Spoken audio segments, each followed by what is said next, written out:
Hello दोस्तों, मैं आशा करता हूँ आप लोग बहुत बढ़िया होंगे, मस्त होंगे, जबरदस्त होंगे और आप लोगों का सीटेट का प्रिपरेशन बहुत बेहतर ढंग से चल रहा होगा। और जैसा कि आप जानते हैं कि मैं आप लोगों के लिए सीटेट पेपर 1 के लिए टॉनिक और पेपर 2 के लिए मैं आपको लेकर के आता हूँ बुलेट। और ये आपका टॉनिक नंबर 8 है। इससे पहले 7 टॉनिक आपको हो चुका है। उन सभी वीडियो का लिंक इस वीडियो के डिस्क्रिप्शन में यहाँ पे दे दिया गया है, वहां से आप देख सकते हैं सभी वीडियो को। चलिए बिना विलंब किए हुए हम लोग अपने प्रश्नों के ओर चलते हैं। और जो भी हम प्रश्न कराते हैं वो सीटेट एग्जाम में आपको पूछे हुए होते हैं या फिर उसके पूछने की संभावना 100% होती है, वैसे प्रश्नों को कराते हैं। तो चलिए हम लोग अपने क्लास को शुरू करते हैं।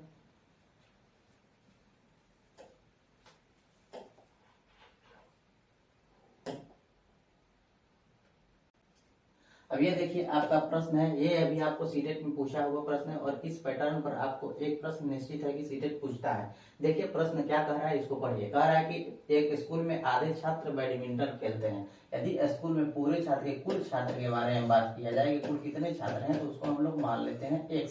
और यहाँ पर कह रहा है कि आधे छात्र बैडमिंटन, यहाँ पर कह रहा है कि बैडमिंटन खेलते हैं आधे छात्र। ठीक है, आधे छात्र अर्थात x/2 बैडमिंटन खेलेंगे। आगे कह रहा है कि 1/4 छात्र वॉलीबॉल खेलते हैं। जो वॉलीबॉल खेलने वाले हैं, वॉलीबॉल जो खेलने वाले हैं वो कितना है आपको 1/4 अर्थात x/4 क्या हो जाएंगे आपको वॉलीबॉल खेलने वाले हो जाएंगे। आगे कह रहा है कि 1/8 छात्र टेनिस खेलते हैं। जो टेनिस वाले हैं, टेनिस वाले वो कितने हैं आपको 1/8 है अर्थात x/8 हो जाएगा। आगे कह रहा है 1/16 जो छात्र हैं वो शतरंज खेल रहे हैं। जो शतरंज खेलने वाले हैं, शतरंज खेलने वाले हैं वो 1/16 अर्थात x/ क्या हो जाएंगे 16 हो जाएंगे। अब आगे कह रहा है प्रश्न में देखिए ध्यान से कि यदि वॉलीबॉल खेलने वाले छात्रों की संख्या 160 है। जो वॉलीबॉल खेल रहे हैं उनकी संख्या कितनी है आपको 160 है। तो यहाँ पर यहाँ से जब इसके बराबर हो जाएंगे 160 के बराबर, तो यहाँ से हम लोग x का वैल्यू निकाल सकते हैं। कैसे निकाल सकते हैं, x बराबर 4 अगर भाग में है तो उधर जाकर के गुणा हो जाएगा। तो यहाँ से हम लोग x की वैल्यू के बारे में बात करें तो 4 गुणा 160 हो जाएगा। ये आपकी x की वैल्यू आपको यहाँ पर प्राप्त हो गई। अब आगे प्रश्न में कह रहा है तो कितने छात्र शतरंज खेलते हैं उसको यहाँ पर आपको बताना है। कितने शतरंज खेलते हैं, तो शतरंज खेलने वाले कितने हैं आपको x/16 है जो शतरंज खेलते हैं। तो x की वैल्यू तो आप निकाल लिए ना कि 4 गुणा 160 और बटा के कितना है शतरंज खेलने वाले x/16, तो x का वैल्यू ये हो गया और बटा में हो जाएगा आपका 16 में 160। इनको मल्टीप्लाई कर दीजिए तो कितने छात्र शतरंज खेलने वाले हो गए 40 छात्र हो गए। आशा है कि ये आपको बहुत बढ़िया से समझ में आ गया होगा। तो ऑप्शन देखिए, ऑप्शन नंबर 2 इसका सही आंसर हो जाएगा। तो चलिए हम लोग अगले प्रश्न की ओर चलते हैं।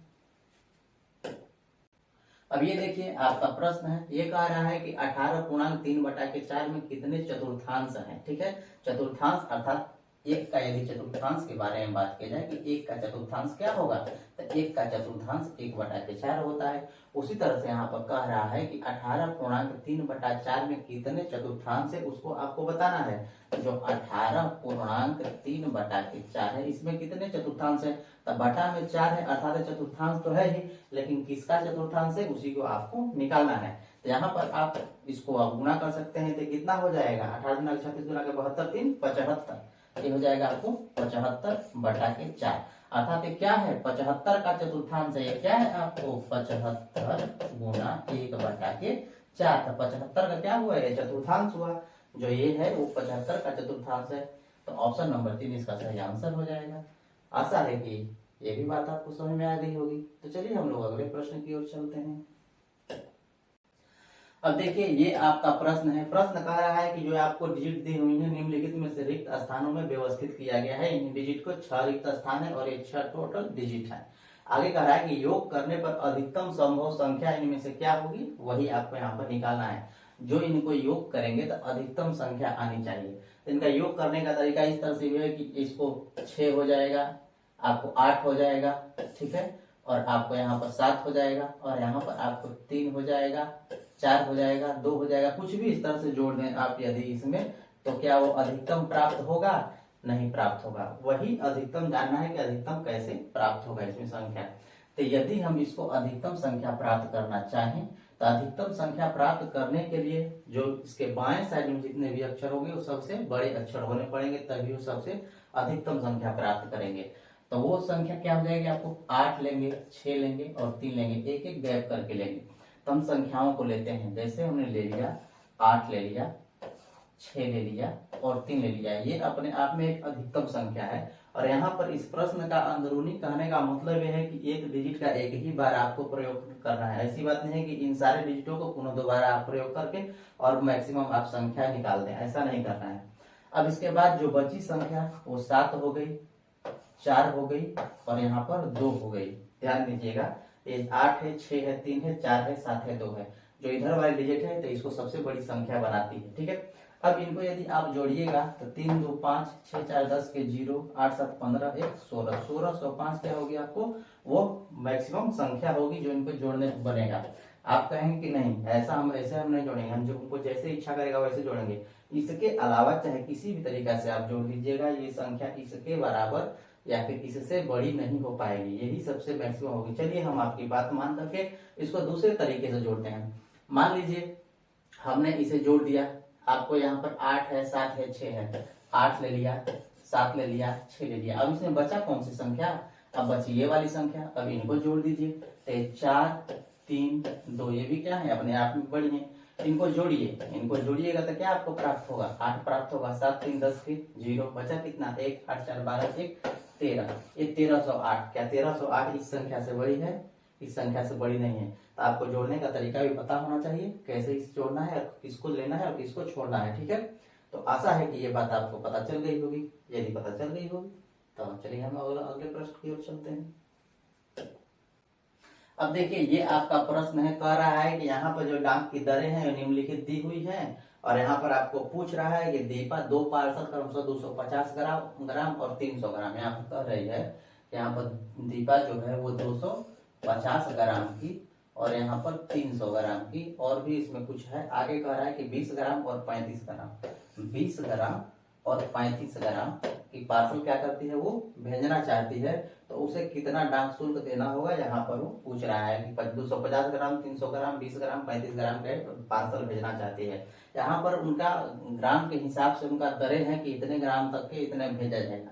यहाँ पर कह रहा है कि 20 ग्राम या उससे कम यदि हो तो उसको क्या करेगा, 5 रुपए के हिसाब से वो उसको चार्ज करेगा। और आय कह रहा है कि प्रत्येक अतिरिक्त 20 ग्राम या उससे कम के लिए 2 रुपया और यहाँ पर चार्ज करेगा। तो यहाँ देखिए 20 ग्राम या उससे कम के लिए चार्ज कितना कर रहा है, 20 ग्राम या उससे कम के लिए 5 रुपए चार्ज कर रहा है। ठीक है, अब आगे देखिए कह रहा है कि प्रत्येक अतिरिक्त 20 ग्राम या उससे कम के लिए 2 रुपये पार्सल का भार यहाँ पर चार्ज कर रहा है। तो यहाँ पर देखिए ये 35 ग्राम है, 35 ग्राम क्या है, 20 ग्राम से अधिक है। तो यहाँ पर 20 ग्राम तक तो 5 रुपया वो लेगा, लेकिन उसके बाद जो आपको 15 ग्राम बचेगा तो उसका जो 20 के अतिरिक्त ग्राम है उससे भार के लिए आपको 2 रुपए अधिक इसमें क्या करेगा वो, और भी इसमें लेगा रुपया। यहाँ पर 35 हो गया, 35 का यहाँ पर 5 हो गया और यहाँ पर आपको ये प्लस हो जाएगा। ठीक है, यहाँ पर आपको हो जाएगा ये प्लस 2 हो जाएगा यहाँ पर, अर्थात जो 20 ग्राम का है वो 5 हो जाएगा और 35 ग्राम कितना रुपए हो जाएगा, 7 रुपए हो जाएगा। आशा है कि इतनी बात आपको समझ में आ गई। अब चलिए आगे कह रहा है कि 50 ग्राम या उससे कम के लिए कितना ले रहा है, 5 रुपए ले रहा है। तो 50 ग्राम या उससे कम तो 250 ग्राम है, 250 ग्राम में 50 ग्राम, 50 ग्राम का कितना रुपए ले रहा है, 5 रुपए ले रहा है। ठीक है, और इसके अलावा इसमें कितने रुपए बचे, इसके अलावा इसमें जो ग्राम है 200 ग्राम बचे और उन 200 ग्रामों का प्रत्येक 50 ग्राम के लिए 5 रुपया लेगा। तो यहाँ पर 200 ग्राम में कितने, अभी 50 ग्राम में 4 50 ग्राम है और उनके लिए अतिरिक्त यहाँ पर कह रहा है शुल्क कि प्रत्येक अतिरिक्त 50 ग्राम के लिए कितना लेगा, 3 रुपया लेगा। इसके लिए 3 रुपया ले लिया, प्लस हो गया। अब यहाँ पर 300 ग्राम में पहले 50 ग्राम के लिए क्या लेगा, आपको 5 रुपए लेगा, लेकिन यहाँ पर आपको ये प्लस है। और आगे कह रहा है कि अब इसमें जो 250 ग्राम बच गए वो अतिरिक्त हो गए और अतिरिक्त 50 ग्राम के लिए 3 रुपए लेगा। तो अतिरिक्त इसमें 50 ग्राम कितने होंगे, 5 50 ग्राम होंगे, कितना आपको 250 ग्राम में बचेगा। तो यहाँ पर उसके वो कितना होगा, आपको 5 होगा। ठीक है ना, जो 50 ग्राम होंगे इसमें 5 को 50 ग्राम भी बचेंगे ना 250 ग्राम में, तो 5 हो गया और उससे हम लोग गुणा करेंगे, अतिरिक्त के लिए 3 से हम लोग गुणा यहाँ पर कर देंगे और इन्हीं सभी को हम लोग क्या करेंगे, जोड़ देंगे और वहां पर आपका जो भी शुल्क होगा वो आपको पता चल जाएगा। तो इनको आप जोड़िए, ध्यान दीजिए, ये क्या हो जाएगा, यहाँ पर हम जोड़ते हैं, ये 5 हो जाएगा और 4 3 12, 5 17 हो गया, प्लस यहाँ पर देखिए 5 3 15 और 5 क्या हो जाएगा 20 हो जाएगा, और प्लस यहाँ पर क्या है ये 5 है, प्लस ये क्या हो जाएगा आपको 7 हो जाएगा। इनको जोड़िए, ये कितना हो जाएगा आपको 20 और 17 37 हो गया, 37 और 5 आपको हो गया 42, और 42 सब कितना हो गया 49 हो गया। अर्थात जितने पार्सल वो कह रही है भेजने के लिए, उतना पार्सल भेजने के लिए उसे 49 रुपया आपको देना होगा। तो 49 रुपया ऑप्शन नंबर 1 में है, यही इसका सही आंसर हो जाएगा। आशा है कि ये भी बात आपको समझ में आ गई होगी। यदि समझ में आ गई है तो अच्छी बात है, नहीं समझ में आई है तो एक बार इसे बहुत बढ़िया से पढ़ लीजिएगा, आसानी से समझ में आ जाएगा। तो चलिए हम लोग अगले प्रश्न की ओर चलते हैं। अब देखिए अगला प्रश्न क्या कहा है, कह रहा है कि 50 में एक पूर्ण संख्या जोड़ी जाती है और फिर वही संख्या उसमें से घटा दी जाती है, तो मान लिया जाए कि वह पूर्ण संख्या x है, ठीक है। तो हम उसे 50 में क्या करते हैं जोड़ देते हैं, और पुनः उसी 50 में से हम लोग क्या करते हैं उसी संख्या को घटा देते हैं, क्योंकि एक बार जोड़ने की बात कर रहा है, एक बार घटाने की बात कर रहा है। आगे कह रहा है कि प्राप्त हुई दोनों संख्याओं का जोड़ है, यदि ये दोनों संख्याएं हैं तो इनका योग क्या प्राप्त होगा, यहाँ पर वो पूछ रहा है। तो इनको जोड़ेंगे तो देखिए एक से प्लस में है, एक से माइनस में है, तो कैंसिल हो जाएगा, और 50 50 क्या हो जाएगा आपको 100 हो जाएगा, अर्थात इनका योग कितना हुआ 100 हुआ। ऑप्शन नंबर 1 इसका सही आंसर हो गया। आशा है कि ये भी बात आपको बहुत बढ़िया से समझ में आ गई होगी। तो चलिए हम लोग अगले प्रश्न की ओर चलते हैं। अब ये देखिए ये भी आपको बहुत प्रश्न महत्वपूर्ण है, एक डेटा वाला प्रश्न आपको निश्चित आपको पूछा ही जाता है। अब ये टाइम में पूछ दिया है, कोई वजन भार में पूछता है। आज टाइम वाला तो एक क्वेश्चन पूछेगा, या तो डेटा का पूछेगा या तो सिंपल पूछेगा, लेकिन पूछेगा जरूर। यहाँ पर कह रहा है कि ये सभी क्या है स्टेशन है, यहाँ आगमन है गाड़ी का, वहां प्रस्थान है गाड़ी का, ठीक है। यहाँ कह रहा है कि निम्नलिखित में से कौन सा कथन सही है, यहाँ पर वो आपको पूछ रहा है। तो यहाँ पर ध्यान दीजिए, कह रहा है कि भोपाल से चेन्नई की यात्रा का समय 21 घंटे 40 मिनट का है। जो भोपाल कहाँ है, भोपाल आपको यहाँ है, और भोपाल से चेन्नई का, तब भोपाल का चेन्नई अर्थात यहाँ से इसका टाइम शुरू होगा, और चेन्नई आपको यहाँ है तो यहाँ तक आएगा। ये आपको भोपाल चल रहा है आपको 5 मिनट, ठीक है ना, 5 मिनट से चल रहा है, और आपको 20:45 पे यहाँ पर पहुंचा रहा है, तो कितना टाइम लगा, तब 20 घंटे 40 मिनट का टाइम लगा, तो यहाँ पर 21 घंटे 40 मिनट है, ये क्या हो जाएगा आपको गलत हो जाएगा। अब अगला कह रहा है कि भोपाल से विजयवाड़ा की यात्रा का समय 13 घंटे 10 मिनट है। भोपाल से विजयवाड़ा, भोपाल कहाँ है आपको यहाँ है, और विजयवाड़ा यहाँ है, तो भोपाल का टाइम ये है और विजयवाड़ा का टाइम आपको ये है। इससे आप कंपेरिजन कीजिए, तो कितना है 14 15 है और 5 है, अर्थात 14 10 पर आपको गाड़ी आई होगी। तो यहाँ पर क्या कह रहा है 13 घंटे 10 मिनट, गलत है, ये भी क्या हो जाएगा आपको गलत हो जाएगा। ऑप्शन नंबर 3 देखिए, नागपुर से चेन्नई की यात्रा का समय, नागपुर कहाँ है, नागपुर यहाँ है आपको, और चेन्नई यहाँ है। नागपुर का क्या है ये है, और चेन्नई का आपका ये है। तो नागपुर 5:35 है और ये 20:45 है, 5:35 से 20:45 है, और टाइम है 20:45 है, और यहाँ पर 5:35 है, ठीक है। तो इनको आप घटा लीजिए, इनके बीच का अंतर कितना आ रहा है टाइम का, तो टाइमिंग का अंतर कितना हो जाएगा 10 मिनट और 15 मिनट, अर्थात 15 घंटे 10 मिनट, तो 15 घंटे 10 मिनट, यही ऑप्शन इसका सही हो जाएगा, और ये भी क्या हो जाएगा आपको गलत हो जाएगा। आशा है कि ये आपकी बात बहुत बढ़िया समझ में आ गई होगी। समझ में आ गई है तो चलिए हम लोग अगले प्रश्न की ओर चलते हैं।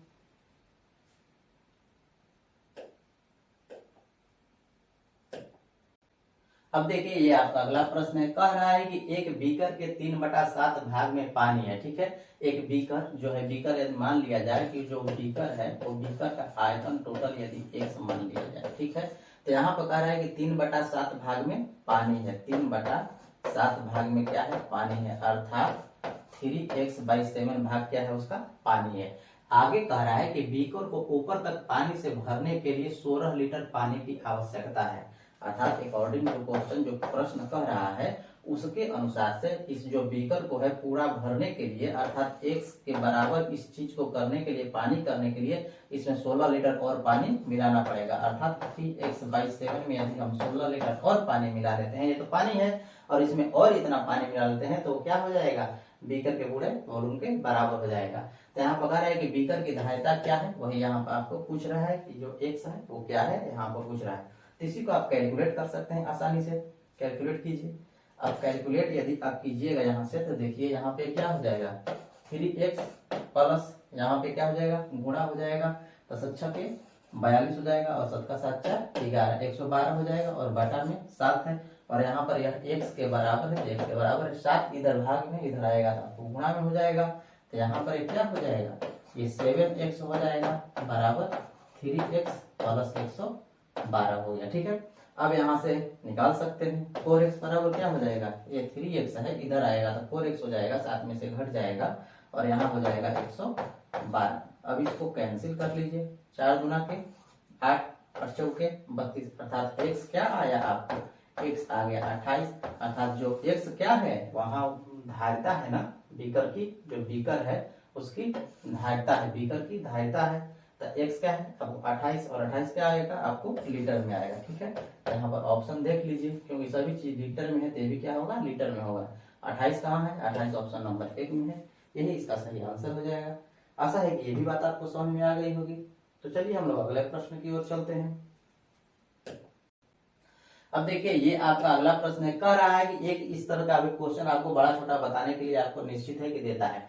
यहाँ पर कह रहा है कि निम्नलिखित संख्याओं में से कौन सी संख्याएं अवरोही क्रम को निरूपित करती हैं। अवरोही क्रम, आरोही अर्थात बढ़ते क्रम में होता है और बढ़ते क्रम में छोटा पहले बड़ा, उसके बाद इस तरह से बड़ा, सबसे अंत में सबसे बड़ा होता है। और अवरोही अर्थात घटते क्रम में सबसे पहले सबसे बड़ा, उसके बाद उससे छोटा, उसके बाद उससे छोटा, उसके बाद उससे छोटा होता है। कितनी बात आपको पता चल गई। अब यहाँ पर आपको ये संख्याएं दी हुई हैं और इन्हीं में से आपको बताना है कि ये कौन सी उस क्रम में है, अवरोही क्रम में। तो इनको पहले आप पहचानिए कि कौन नंबर 1 पर सबसे बड़ी संख्या कौन है, सबसे छोटी संख्या कौन है। यहाँ देखिए 30.5, क्या 30.5 से इसमें कोई बड़ी है नहीं थी, ये क्या आ जाएगी आपको 1 नंबर पर आ गई। उसके बाद 3.5 से भी बड़ी कोई इसमें संख्या है, 3.5 से बड़ी 0.5 है, 5 पे कोई नहीं है, तो अब कितने नंबर पर आ गई, दूसरे नंबर पर चली आई। अब ये तीसरे नंबर की बात करें तो यहाँ पर 3.5 के नजदीक कौन सी संख्या है, यहाँ पर देखिए ध्यान से कौन सी संख्या आपको है 3.55, 3.05, इससे ये संख्या बड़ी है, तो ये क्या हो जाएगी आपको तीसरे नंबर की संख्या होगी। अब दूसरे नंबर की यदि संख्या की जाए तो दूसरे नंबर की संख्या आपको ये हो गई, दूसरे नहीं बल्कि ये आपको चौथे नंबर की संख्या हो गई। अब जब ये आपको चौथे नंबर की संख्या हो गई तो ये कौन सी संख्या आएगी आपको 5वें नंबर की संख्या हो जाएगी और ये आपको 6वें नंबर की संख्या हो जाएगी। और इन्हीं को आपको नंबर वाइज सजा देना है किससे, तो सबसे बड़ा, यहाँ पर क्या कह रहा है अवरोही क्रम, अर्थात सबसे बड़ा सबसे पहले होगा, तो सबसे पहले नंबर पर आपको 30 होगा, दूसरे नंबर पे होगा और तीसरे नंबर पर आपको 3.055 होगा, 3.055। तो यहाँ पर देखिए 30 है, 30.5 है, 3.055 है आपको तीसरे नंबर पर। चौथे नंबर पे ये वाली संख्या होनी चाहिए, चौथे नंबर पे संख्या है। 5वें नंबर पर आपको ये वाली संख्या होनी चाहिए, 5वें नंबर पे ये है। और 6वें नंबर पे ये वाली संख्या होनी चाहिए, 6वें नंबर पे है। तो ऑप्शन नंबर 3 में सभी मैच कर रहे हैं, अर्थात क्या है आपको यही ऑप्शन सही है। तो आशा है कि ये भी बात आपको समझ में आ गई होगी। यहाँ पर कह रहा है अवरोही क्रम में सबसे बड़ा सबसे पहले होता है, तो ये सबसे बड़ा है, उसके बाद ये बड़ा है, उसके बाद ये बड़ा है, उसके बाद ये बड़ा है, उसके बाद ये बड़ा है। तो चलिए हम लोग अगले प्रश्न की ओर चलते हैं।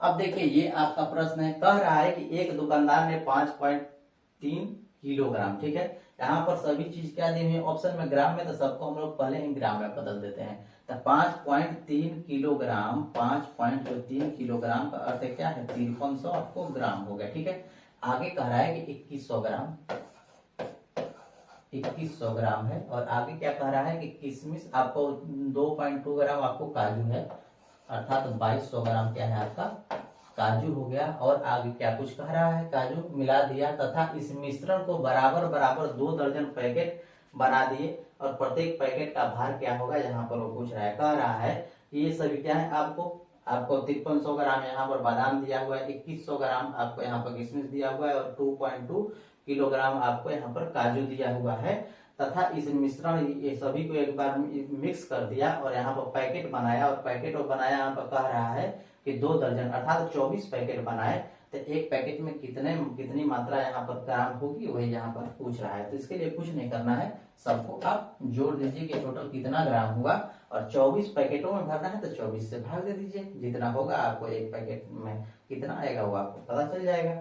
इन्हें जोड़िएगा और यहाँ पर आप 24 से भाग दे दीजिएगा, 24 से भाग दीजिएगा, क्या निकलेगा आपको पैकेट का जो है कितना पैकेट का किलोग्राम है एक पैकेट में वो आपको पता चल जाएगा। ठीक है, आशा है कितनी बात आपको पता चल गई होगी। ये क्या है 24 पैकेटों की संख्या है और ये टोटल क्या है इसमें टोटल ये मटेरियल है वही है। अब इनको जोड़ लीजिए, जोड़िएगा तो ध्यान दीजिए, ये 2200 ग्राम है, ये 2100 ग्राम है, तो 22 21 कितना होते हैं 4300 ग्राम हो गए, और 4300 ग्राम और 53 हो गए, ये 9600 ग्राम।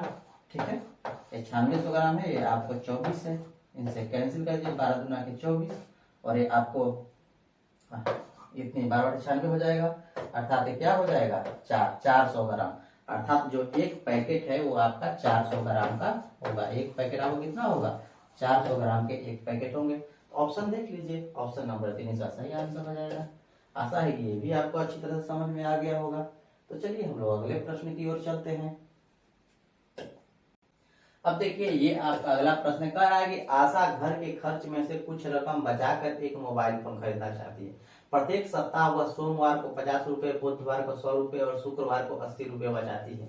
यहाँ पर कह रहा है कि एक सप्ताह में जो एक जो है ना, जो एक वीक है उसमें वो बचाती कितना रुपए, आपको 50 रुपए बचाती है। ठीक है, 50 रुपए बचाती है, 100 रुपए बचाती है, और आपको यहाँ पर 80 रुपए बचाती है। ठीक है, और आगे कह रहा है कि तथा रविवार को इनमें से 60 रुपए खर्च कर देती है, और इसमें से क्या करती है 60 रुपए खर्च भी कर देती है। ठीक है, तो उसे 5950 रुपए का मोबाइल खरीदने के लिए कितने सप्ताह बचत करनी होगी, ये यहाँ पर कह रहा है।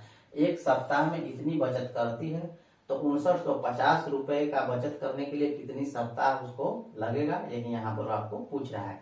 इसको आप कैलकुलेट कर लीजिए। ये क्या हो जाएगा आपको 80 में से 60 चला जाएगा तो 20 हो जाएगा, 120 अर्थात 170। एक सप्ताह की बात की जाए तो 170 रुपए क्या करती है बचत करती है। एक सप्ताह में 170 रुपए बचत करती है, तो कितने सप्ताह में 5950 रुपए बचत करेगी, यहाँ पर वो पूछ रहा है। तो उसी को निकालने के लिए आपको कुछ नहीं करना है, 5950 रुपए में आपको 170 से क्या कर देना है भाग कर देना है, 170 से भाग कर देना है, और आपको सप्ताह पता चल जाएंगे कितने सप्ताह लगेंगे इतने जमा करने के लिए।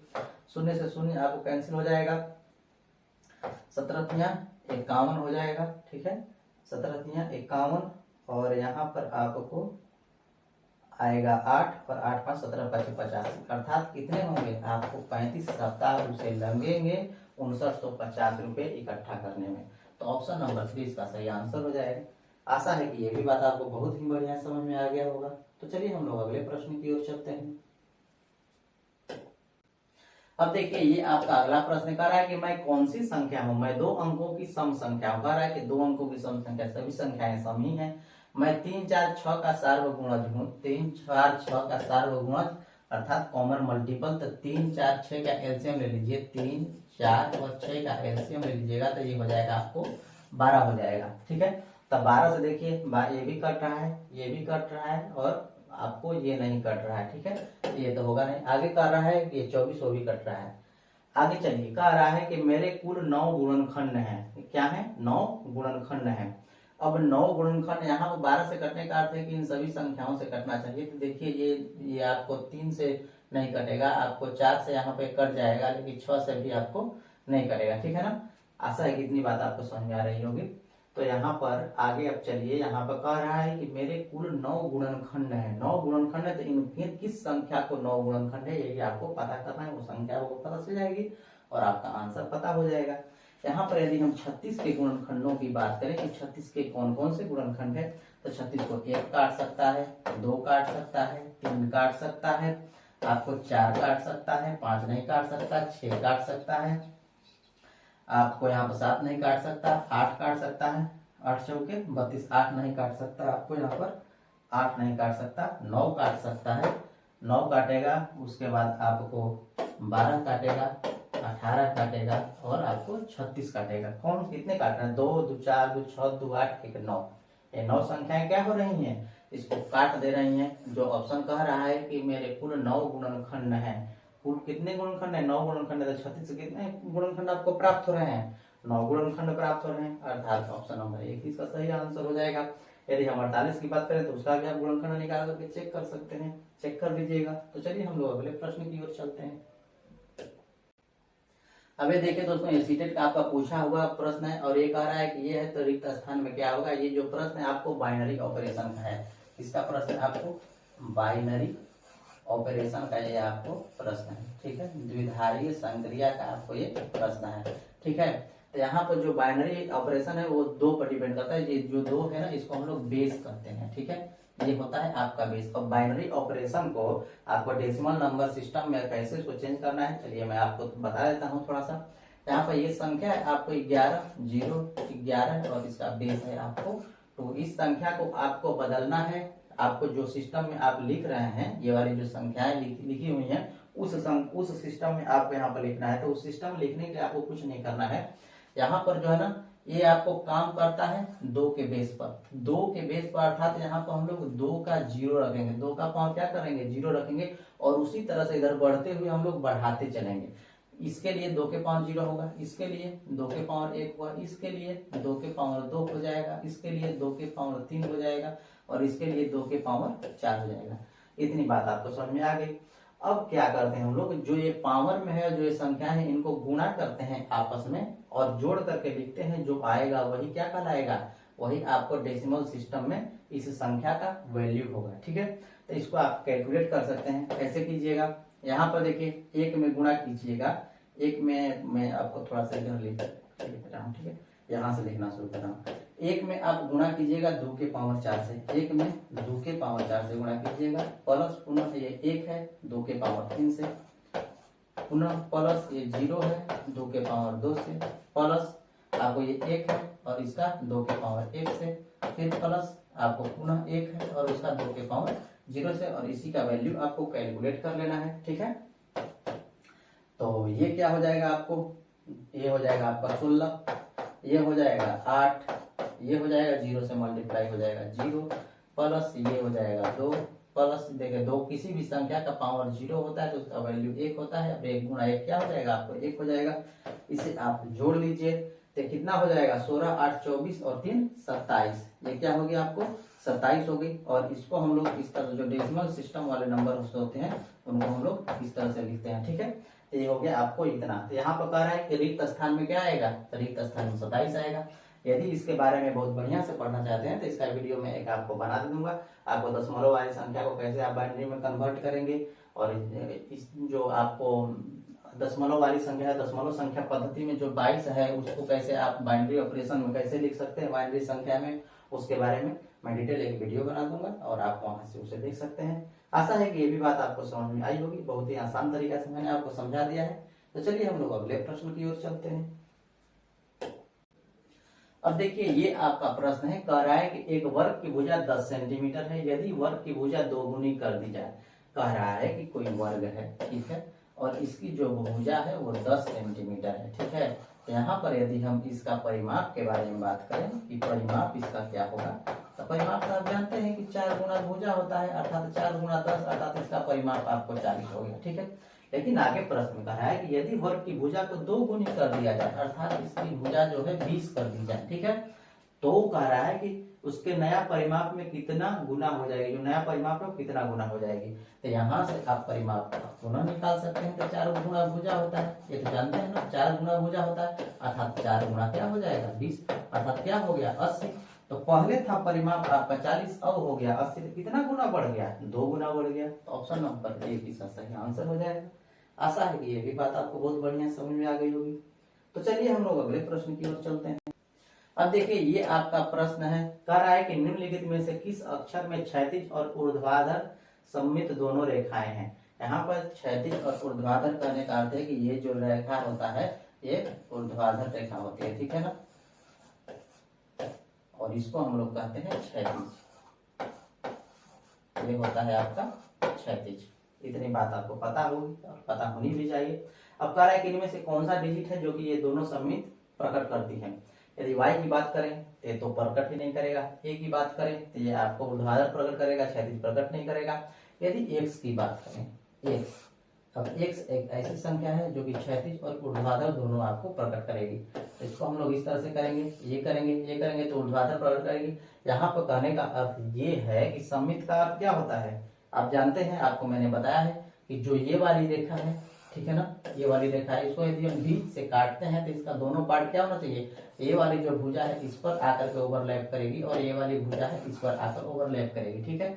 और उसी तरह से ये जो भी आकृति है हम लोग इसे इस तरह से यदि काटे, हम लोग क्षैतिज रूप से काटे तो ये पुनः क्या आएगी, इस रेखा पर ये जो है ना, ये जो है आपको इधर आकर के पुनः इस पर और इस पर दोनों को क्या करे, ओवरलैप करे। यदि ओवरलैप करे तो सममित है और नहीं ओवरलैप करे तो सममित नहीं है। तो एक्स है, एक्स को हम लोग क्या कर सकते हैं, उस तरह से कर सकते हैं। चलिए यहाँ पर मैं इसको पुनः से कर दे रहा हूं, ठीक है।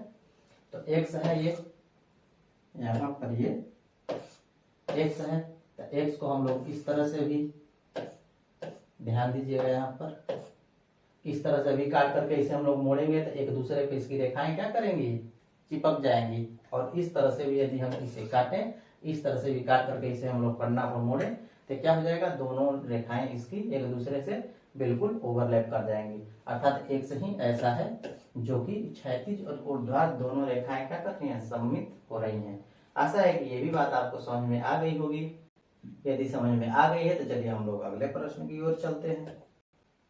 अब देखिए ये आपका प्रश्न है, कह रहा है कि 72 गुना 28 36 गुना 4 डॉट डॉट डॉट रिक्त स्थान में कौन सी संख्या आएगी। यहाँ पर आपको ऑप्शन दिया हुआ है, ठीक है। तो देखिए यहाँ पर 72 है, गुना 28 है, ये 36 है, तो 36 गुना के 72, दो कम है तो दो मान लीजिए कि इस 4 में है, क्या है इस 4 में है, दो है ना, तो एक दो मिला देंगे तो ये क्या हो जाएगा, आपको 72 हो जाएगा। दो बचा, यहाँ पर 28 है, अर्थात यहाँ पर क्या होना चाहिए, आपको 14 होना चाहिए। यदि 14 हो जाएगा तो दोनों संख्या क्या हो जाएगी, आपको बराबर हो जाएंगी।